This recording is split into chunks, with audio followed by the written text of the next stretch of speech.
Dan George with Chris Billam-Smith. Chris, how are you? Yeah, very well, thank you, mate. Yourself? Yeah, I'm not too bad. Not too long now before your fight. We'll get into it, but I mean, first of all, we caught up at the Ryan Garner show down in Bournemouth. Was it a bit weird being at a show where, down in Bournemouth where you weren't fighting yourself? Yeah, it was nice. It was. I wanted to go as a fan and experience it, and we had Carol Atalma boxing from this gym down on the show as well, and it was amazing because when I've boxed there, I've been obviously headlined and last on, so haven't been able to experience the atmosphere as much as just enjoying it. I've been in the zone, but yeah, it's just such a great venue. You just can't beat that venue for boxing. It was just it creates such a great atmosphere. Do you feel like you started something down on the south coast as well? Because there's talk now that they could be going back there again for Ghana. I'm sure there'll be other opportunities to fight there. Like you said, it's a great venue for boxing. Do you feel like you kind of opened people's eyes to Bournemouth, the south coast, and what it has to offer? Yeah, I mean, I don't know if it's... I think it's the venue more than anything, to be honest with you. I think, obviously, we've done the shows there and they've been a success, which shows it can be done. And it's just such a... They've seen, obviously, Frank Warren's seen from my shows what an amazing atmosphere it can be down there. But I think if there was a similar sized venue in Southampton, I'm sure Ryan would be boxing there, and he boxed really, really well. Faultless performance from Ryan. So I hope he keeps getting his sort of South Coast fights. If I was to ask you on a 1 to 10 scale of the chances of you boxing back in Bournemouth again, whether that be at the BIC or at the stadium, 10 being very likely, 0 being, it's not happening, where would you say that you think that could be? I don't know, to be honest. Don't know. I think the stadium, with my plans and what I want to do would be more likely than the BIC. But it's hard when you get to the top level and everyone's demanding certain figures and stuff like that to be able to create that sort of money for a show. So, I wouldn't by no means rule it out, but it's probably a 5. It's very on the fence with it at the moment, and I'd love to fight back at home. I absolutely, all my best memories and the nights have been ones I'll cherish forever. You fighting back at the Vitality would, if you had the opportunity, you jump at the chance. Yeah, for sure. I'm never going to turn that down. As much as that night was standalone, phenomenal night, and if that's the only time I get to box there, then I'm fine with that. But I could never turn down fighting there. You're a big Bournemouth fan, and the last few times we've spoken, they've been absolutely flying, and they're still having an incredible season. But a few injuries have kind of faulted them recently, haven't they? It's been a few kind of tough results. Yeah, we've not been. I think we've won now in a couple of months, so which is a nice position to be in because we're still, I think, 10th in the league, 10th or 11th in the league, so we're still doing all right, and it's still been a successful season. Great cup run in the FA Cup. Obviously, just missed out on that Wembley date, which would have been the day after my fight, which would have been the perfect weekend. But it's the lads have done great. Andoni's done great. New training ground now, so they'll be settling into that. And it's still a great season, and I'm sure we'll be back to winning ways in no time. Do you see that, the training ground and the talk of, stadium development, new stadium, that's only a big thing for the club and, maintaining the longevity in the Premier League, right? Yeah, absolutely. And I think what it does, it gives the status for the academy a better status so they can play better sort of levels of football. So I think all of that with where the club is and, the town with a high, real high quality training facility, then it's just an attractive club to come and play for. When we're established Premier League team, fighting for a European place, and I think that's kind of the goal over the next 5-10 years is to sort of establish that mid-table pushing for Europe club. That's what we are. So that's going to be very very appealing to a lot of players coming in from abroad and even academy players coming in. I saw the training ground a little bit before it was fully finished, and it's phenomenal and the plans and stuff. So I'm planning to get in there for sort of a recovery session after my fight. enough of the Bournemouth chat. Let's talk about yourself. We obviously saw you out in Saudi Arabia in your last fight against Zerdo Ramirez. Quite a lot of time's passed since then. Just tell us a little bit about how you reflect on the experience over there as a whole, and obviously that second defeat for you.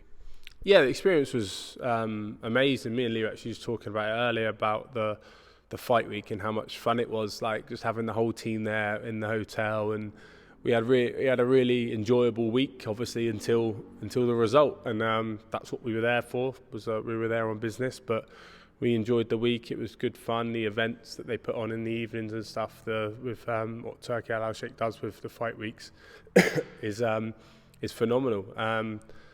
But yeah, obviously the fight itself was a tough fight and a tough loss, but it's only a learning curve for me. It's just I've got to go away and I've learned so much from that fight, and I'm in a much better place now, a much better fighter now since that fight and since that loss. So I'm ready to show all that on April 26th. You said when we did kind of briefly speak afterwards that you had some moments of, I wish I'd done this now, having reflected. After that analysis, has that helped you to become a better fighter? I know I saw you also speaking about throwing punches at Zerdo. You were only kind of throwing ones or twos. I don't want to directly quote you, correct me, but you kind of said if you kept throwing a few more like threes and fours, those are the shots that would have got through and potentially done more damage. Yeah, just he was very clever at reading my rhythm of the way I punched and stuff like that. And I think that was the biggest factor, and then later on in the fight I started putting more shots together and having a bit more success, but that's one thing. There's plenty of things in that fight which I've learnt from, and we've been putting them into practice in the gym, and I think like I said, I'm a much better fighter for it. You're a fighter that thrives off atmosphere, some incredible nights in Bournemouth. My experience being there on the night was, it was a very kind of quiet setting, and for you walking into that setting, did that kind of change things at all? How much of a motivating factor is the audience when you've got into fights before, and do you feel like that, how do you go into that with a bit of a different feeling when you're kind of making your way to the ring and it's, very, very different feel in the place? I think you look at the first round, I boxed really well, so I can't blame atmosphere or anything like that. Yes, I love atmosphere and stuff like that, but I've also boxed behind closed doors and got victories before and boxed well. So it's it's another lesson, another learning curve if I have to box in a lesser atmosphere than what I've been privileged to have in the past back home. But yeah, it's no excuse. But if I got the choice, then yeah, I'm sure I'd choose atmosphere. With the Zerdo fight, the way you've been speaking since the defeat is you want to get back on track, you want to get back on the path to claiming the cruiserweight championship belts and eventually becoming undisputed. Assuming Zerdo is still a champion, that's a rematch you'd love to have. Absolutely, yeah. I mean, I'd love that rematch. I think he's a great fighter, great man as well, and right now I won't be in his sights.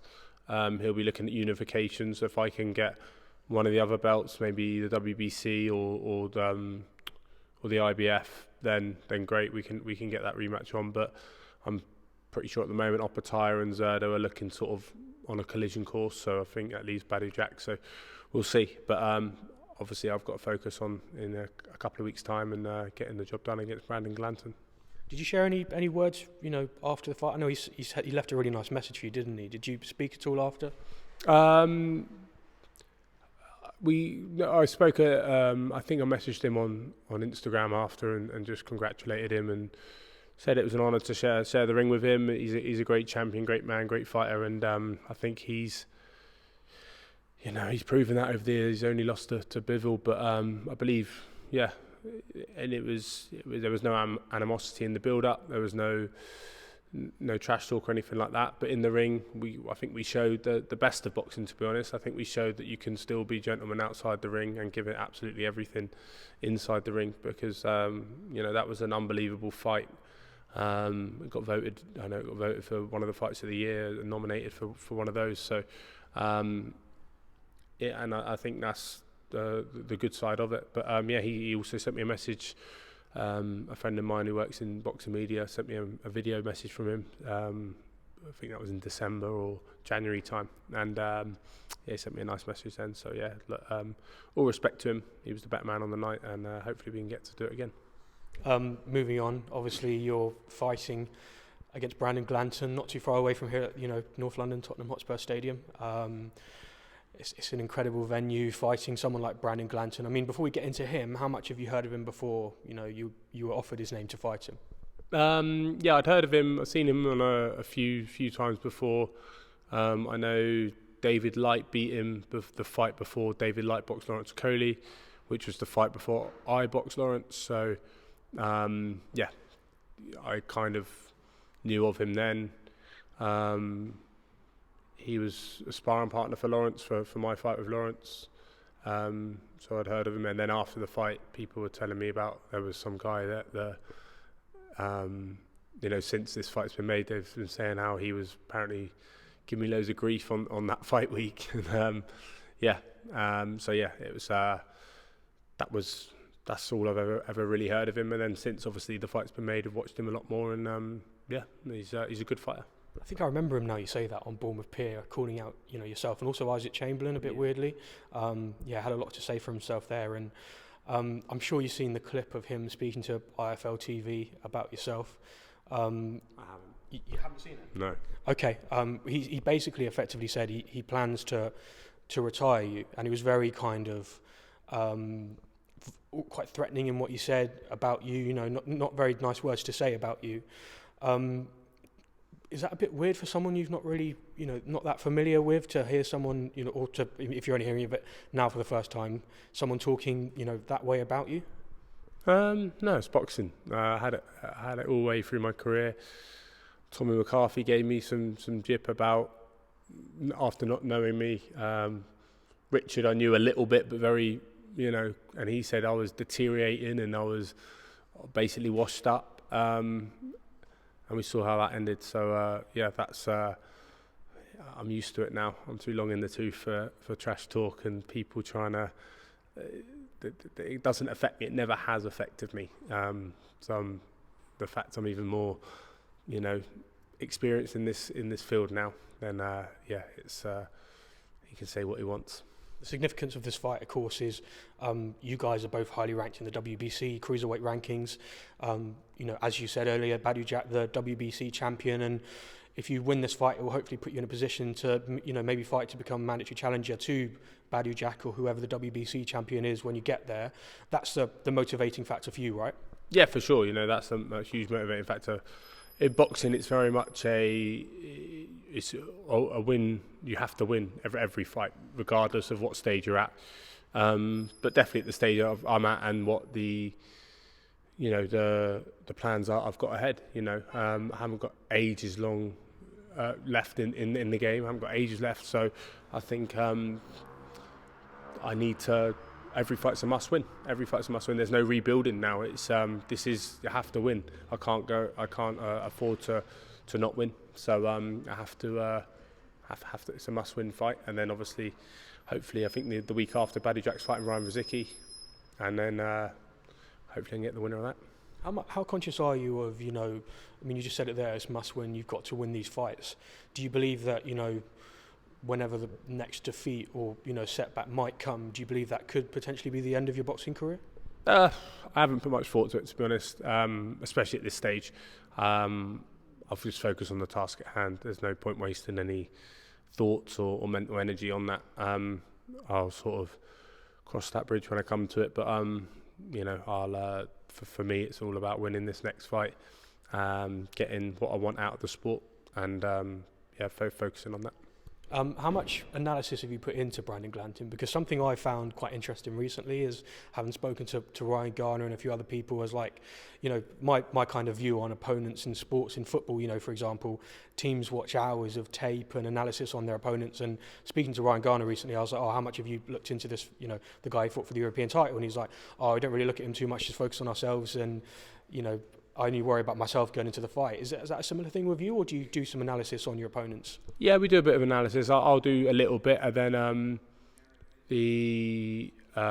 Shane will do some as well, and then we'll talk in terms of in the ring. Shane will say, he'll do this, and But people will always change the way. It's different to football, for example, whereas football, they'll have a set way they play. And obviously we have a style of fight, but at the same time, we have to be careful because that person's not going to be able to fight the way they fought against this person or that person, because they're not fighting me there, they're fighting that person. So it's very different when, you know, you've got someone like me and the way I fight in front of you,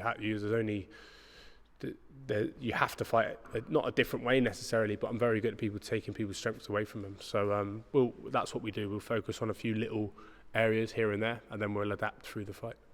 And how does this fight, do you believe, go with Brandon Glanton? I believe I'll hurt him more. He's definitely tough. I know that, and I'm well aware of how tough he is.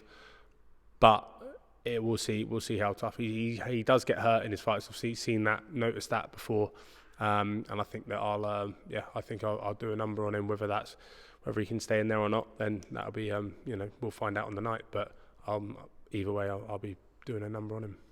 And your message to your fans, just for this stage of your career going into this fight, people coming to watch you in Tottenham? Yeah, just thank you to my fans. They've been still getting messages of support saying they're going to be there. It's amazing to have that for the fan base to have. I'm so fortunate, and it's spread well outside of Bournemouth now. I get people messaging me from all over, or bumping into people in London and stuff when I'm training up here, and it's really nice to have that backing and the respect that people sort of show me. I'm very, very grateful for that. So massive thank you to my fans. Well, we look forward to seeing you back, and best of luck. Awesome. Thank you, mate. Cheers.